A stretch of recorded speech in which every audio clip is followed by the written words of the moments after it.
امتیاز گل صاحب ہمارے ساتھ موجود ہیں, ان سے ہم بات کرتے ہیں. امتیاز گل صاحب, ونس اگین سیم پولیٹ کیوس اور وہی سچویشن, ٹھنڈے موسم کے اندر سیاسی گرمی, کیسے دیکھ رہے ہیں سر آج پنجاب اور لاہور کو؟ جی السلام علیکم. یہاں بھی موسم بڑا گرم ہوا ہے, بڑی دھند ہے اور بادل چھائے ہوئے ہیں, بالکل ایسی جیسے پاکستان پہ چھائے ہوئے ہیں سیاسی موسم پہ.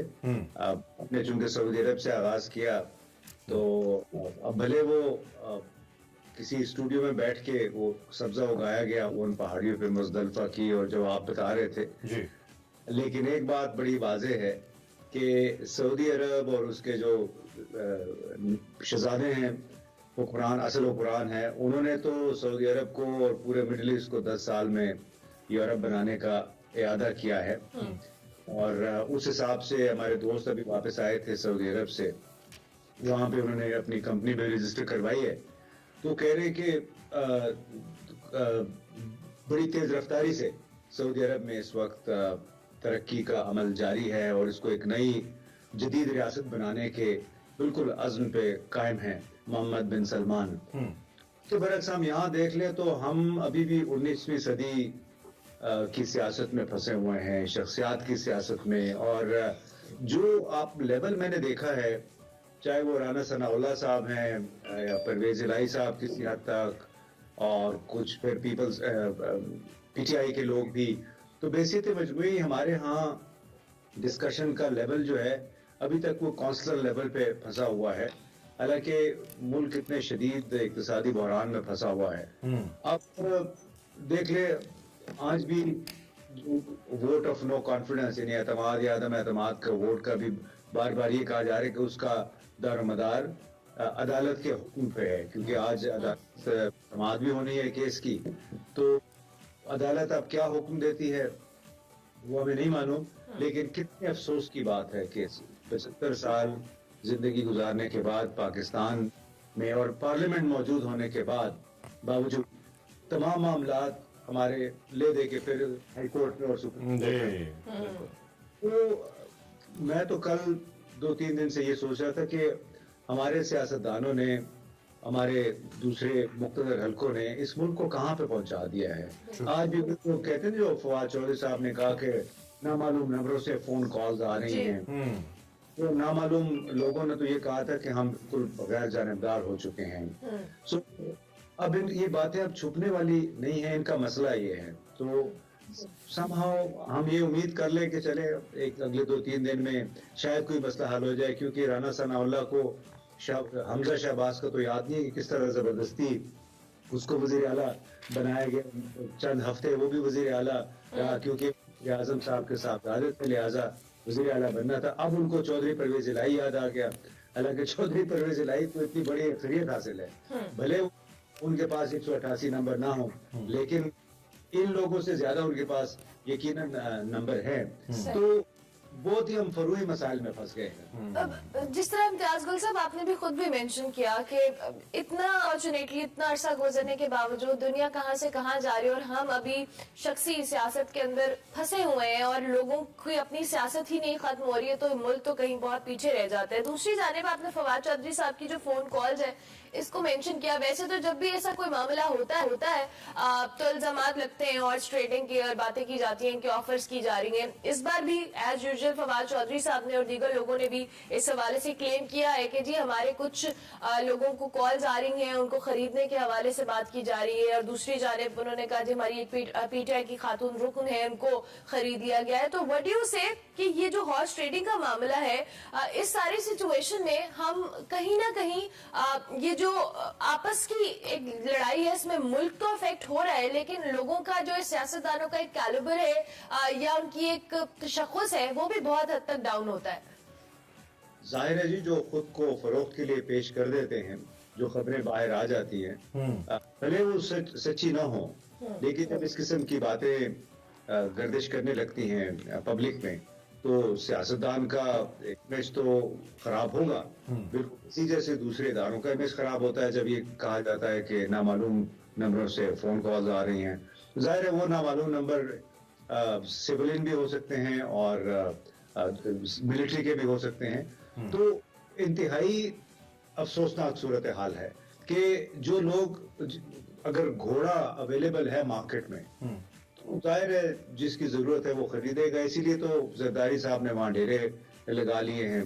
हालांकि पंजाब में मुझे नहीं मालूम कि पीपल्स पार्टी को कितना दोबारा जिंदा कर सकेंगे। हाँ, वो अलग बात है, वो जो आरटीएस के जरिए और पता नहीं क्या क्या जराए होते हैं उसके जरिए पीपल्स पार्टी के पंजाब में उसके मुद्दे में दोबारा वो जान डाल दें। अब बज़ाहिर तो वहां पे कोई नहीं, लेकिन आप सियासत का इसी से अंदाजा लगा लीजिए पाकिस्तान की सियासत का कि एक पार्टी जिसकी टोटल मेरे ख्याल 10-12 सीटें हैं पंजाब असेंबली में, और उस पार्टी का चेयरमैन जो कि कहता है कि जिनके बारे में कहा जाता है कि वो बहुत बीमार भी हैं, तो जाके डेरे डाल के बैठ गए कि उन्होंने अब अकेला लाहौर फतह करना है।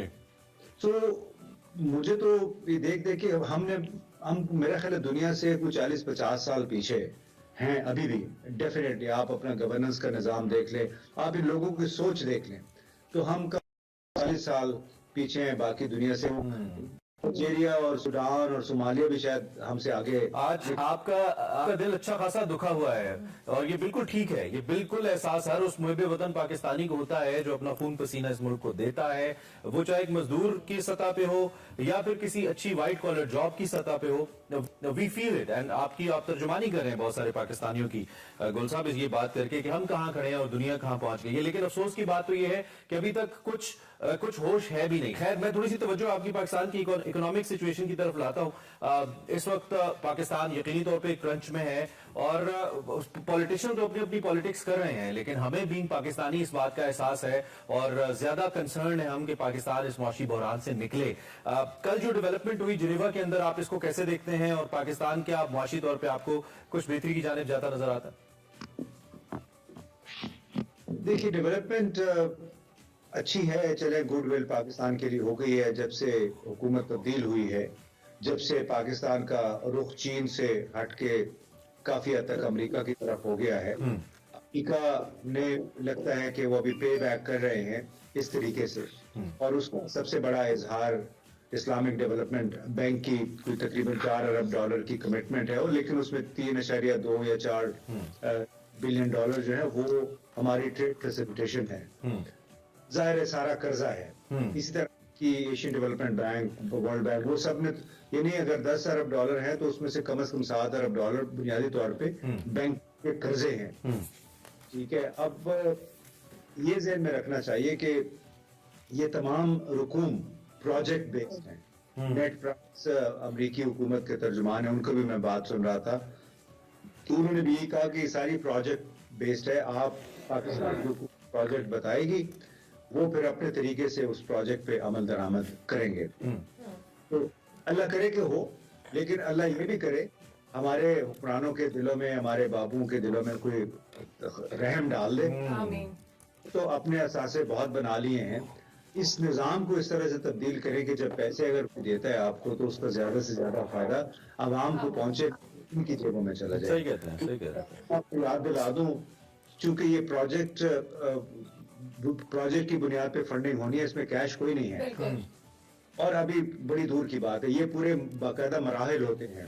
अभी इन्होंने सिर्फ वादे किए हैं, इसके बाद ये अपने अपने मुल्कों में अपने अपने बोर्ड्स में जाके उन्होंने उसकी मंजूरी लेनी है। मिसाल के तौर पर अमेरिका ने अपने पार्लियामेंट के जरिए, कांग्रेस के जरिए दोबारा उस जो $100 मिलियन का कहा है वो उसकी उन्होंने अभी मंजूरी लेनी है। ठीक है, उसके बाद फिर हमने उनको मंसूबे बना के देने। तो ये पूरा प्रोसेस जो है कोई 4 साल का है। इस अप्रैल 2010 में इसी तरह की एक कॉन्फ्रेंस टोक्यो में हुई थी जी। अप्रैल 2010, उसको कहा गया था फ्रेंड्स ऑफ डेमोक्रेटिक। जी, फ्रेंड्स ऑफ डेमोक्रेटिक, जो सेनेटर जॉन कैरी वगैरह ने बड़ा उसमें रोल प्ले किया, और रिचर्ड हॉलब्रुक थे उसमें, जो अमेरिका के खुसूसी नुमाइंदे थे अफगानिस्तान पाकिस्तान के लिए। मैं कह रहा हूँ कि हमें इतनी खुशियां नहीं मनानी चाहिए, अल्लाह करे कि पैसे मिल जाएं, लेकिन उस फोरम में मुझे लगता है ऐसा गुल साहब के बाहर तो शायद फ्रेंड्स ऑफ डेमोक्रेटिक पाकिस्तान मौजूद है, पाकिस्तान के अंदर नहीं है, ऐसा लगता है। इसी वजह से मैं वही बात बताने लगा हूँ आपको कि उसमें $5 अरब लोगों ने वादे किए थे, सऊदी अरब ने, अमेरिका ने, जर्मनी ने, उसका एक धेला पाकिस्तान को नहीं मिला। उसकी वजह ये थी कि उन्होंने कहा कि आप प्रोजेक्ट बना के लाएंगे तजावीज़ और हम फिर अप्रूव करने के बाद उसके लिए कैश अब मुहैया करेंगे, वो भी डायरेक्ट। अब यार अब कितने शर्म की बात है, मुझे खुद सफीरों ने बताया, जो लोग सफीर इस तमाम प्रोसेस में इन्वॉल्व थे, तो उस वक्त के हमारे सदर आसिफ अली जरदारी साहब की बड़ी शदीद ख्वाहिश थी कि जो कमिटमेंट्स हुए थे उसका आधा ठीक। इस पाकिस्तान को कैश में दे दिया जाए। अच्छा, और इस वजह से बिल्कुल साहब हमारा टाइम खत्म हो गया। आपका और तरीन साहब थे उस वक्त वज़ीर खजाना, ये बाकायदा यहाँ पे सफारत खानों में गए, सफीरों से मिले और कहा कि आप ये आधे पैसे हमें दे दें। वो बड़े हंसते रहे इस बात पे कि आपको अभी तक एहसास नहीं है कि कैश नहीं है ये।